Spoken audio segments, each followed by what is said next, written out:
केंद्र सरकार के लाखों कर्मचारियों और पेंशनर्स के लिए आने वाले समय में बड़ी खबर आ सकती है।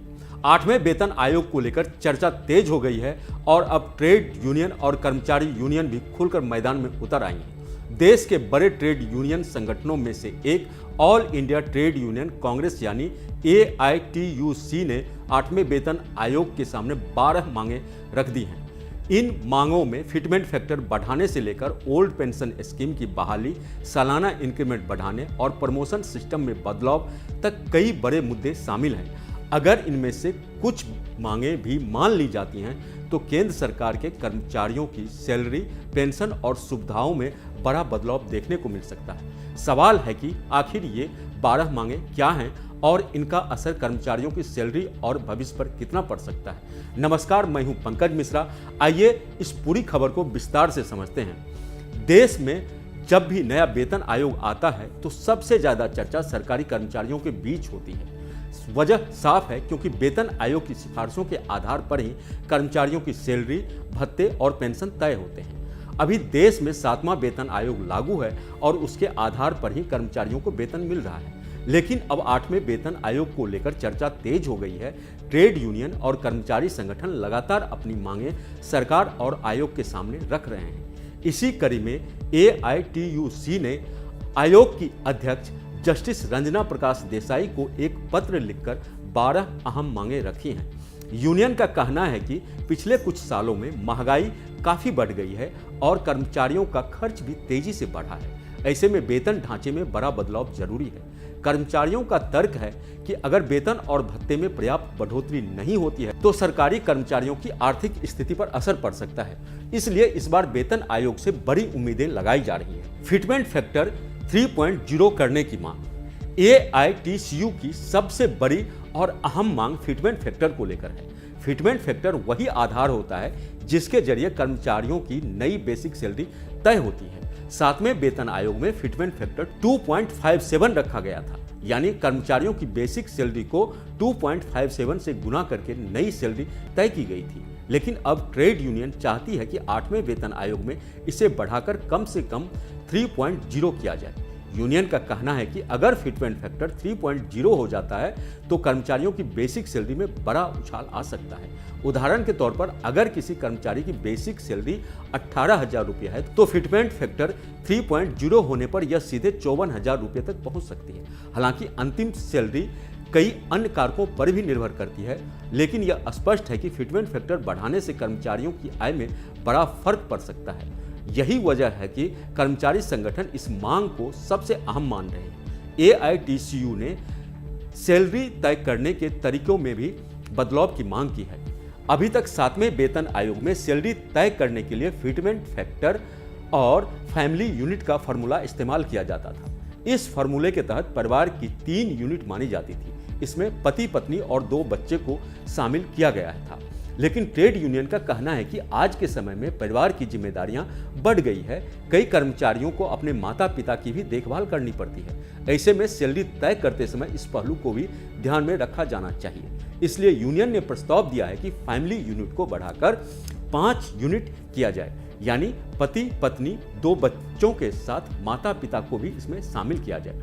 अगर यह प्रस्ताव स्वीकार होता है तो सैलरी तय करने का फॉर्मूला बदल सकता है और कर्मचारियों को ज्यादा वेतन मिल सकता है। सालाना इंक्रीमेंट, पेंशन नियमों में बदलाव और OPS की बहाली की मांग। वेतन आयोग से जुड़ी एक और बड़ी मांग सालाना इंक्रीमेंट को लेकर है। अभी 7वें वेतन आयोग के तहत सभी कर्मचारियों को सालाना 3% का इंक्रीमेंट मिलता है, लेकिन ट्रेड यूनियन का कहना है कि मौजूदा आर्थिक हालात में यह बढ़ोतरी काफी कम है। महंगाई दर को देखते हुए कर्मचारियों की आय में ज्यादा वृद्धि होनी चाहिए।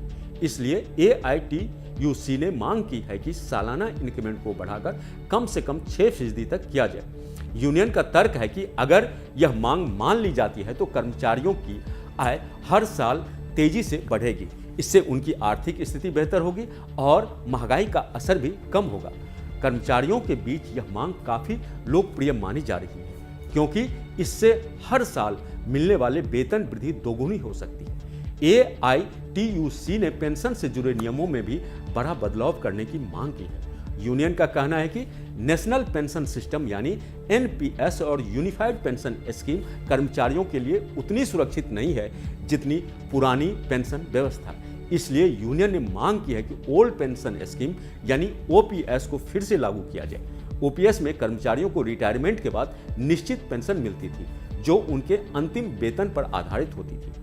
ट्रेड यूनियन का मानना है कि पेंशन कर्मचारियों के डिफर्ड सैलरी होती है और इसे सुरक्षित रखना जरूरी है। इसके अलावा यूनियन ने यह भी सुझाव दिया है कि पेंशन में हर साल 5 साल में कम से कम 5% की बढ़ोतरी होनी चाहिए ताकि रिटायर्ड कर्मचारियों को राहत मिल सके।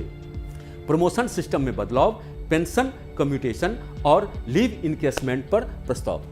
8वें वेतन आयोग को लेकर एआईटीयूसी की एक और अहम मांग प्रोबेशन सिस्टम से जुड़ी है। यूनियन का कहना है कि सरकारी कर्मचारियों को अपने पूरे करियर में पर्याप्त प्रमोशन नहीं मिल पाते। कई कर्मचारी ऐसे होते हैं जो 25 से 30 साल तक एक ही पद पर काम करते रहते हैं। इससे न सिर्फ कर्मचारियों का मनोबल प्रभावित होता है बल्कि उनके करियर ग्रोथ पर भी असर पड़ता है।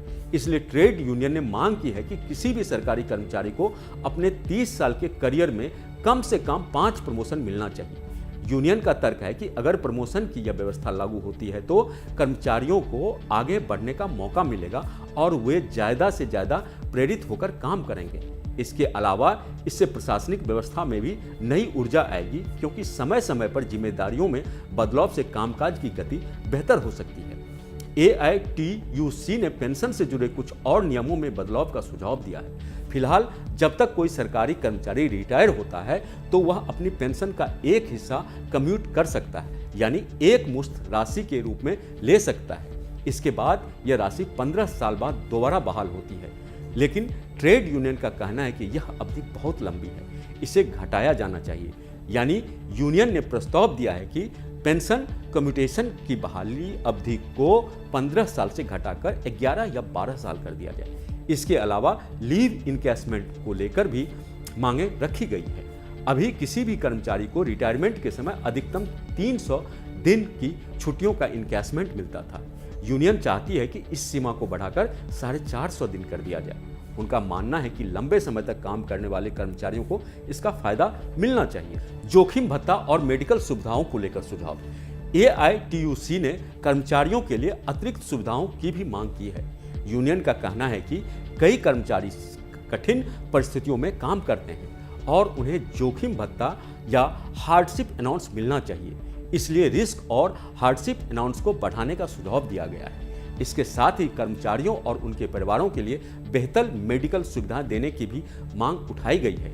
यूनियन चाहती है कि सरकारी कर्मचारियों के लिए कैशलेस मेडिकल ट्रीटमेंट की सुविधा को और मजबूत किया जाए ताकि इलाज के दौरान उन्हें आर्थिक परेशानी का सामना न करना पड़े।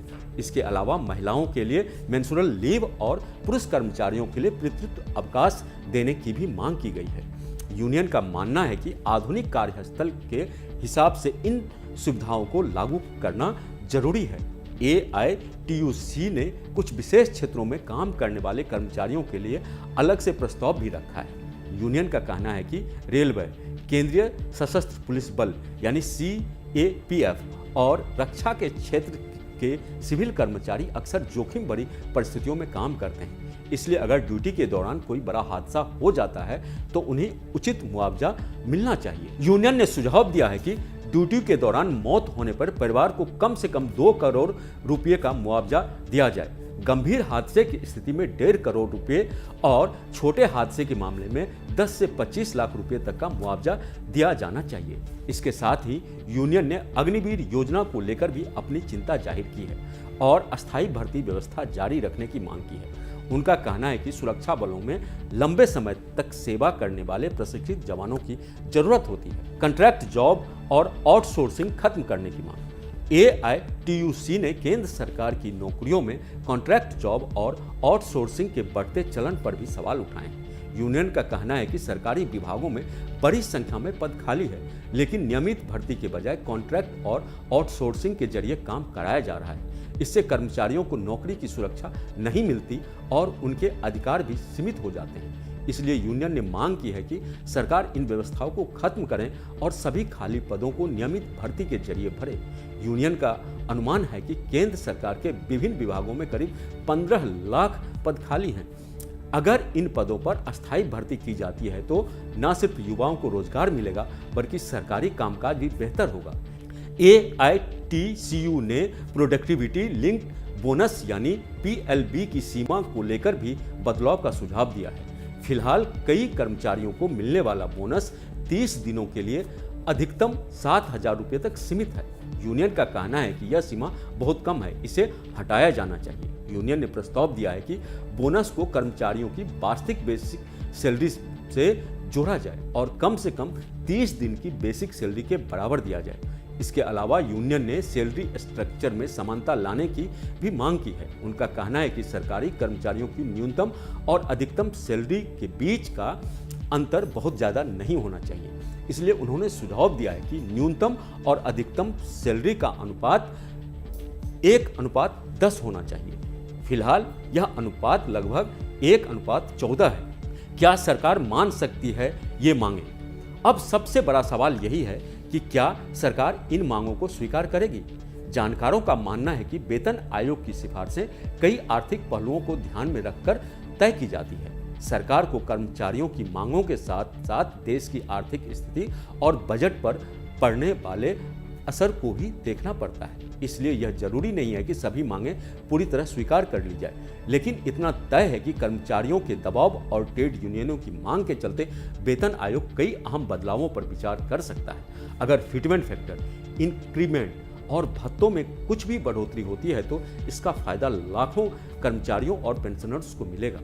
आने वाले समय में आयोग की सिफारिशें और सरकार के फैसले पर सभी की नजरें टिकी रहेंगी। तो कुल मिलाकर 8वें वेतन आयोग को लेकर उम्मीदें काफी बढ़ गई हैं। ट्रेड यूनियंस की 12 मांगों ने इस बहस को और तेज कर दिया है। फिटमेंट फैक्टर बढ़ाने से लेकर ओल्ड पेंशन स्कीम की बहाली तक कई मुद्दों पर चर्चा के केंद्र में है। अगर इन मांगों में से कुछ भी लागू होती है तो सरकारी कर्मचारियों की सैलरी और सुविधाओं में बड़ा बदलाव देखने को मिल सकता है। फिलहाल बाकी सब नज़र वेतन आयोग की सिफारिशों और सरकार के अगले कदम पर टिकी है। अगर आपको यह जानकारी उपयोगी लगी हो तो वीडियो को लाइक करें, शेयर करें और हमारे चैनल न्यूज़ नेशन को सब्सक्राइब करें ताकि हर जरूरी अपडेट सबसे पहले आप तक पहुंचे। धन्यवाद।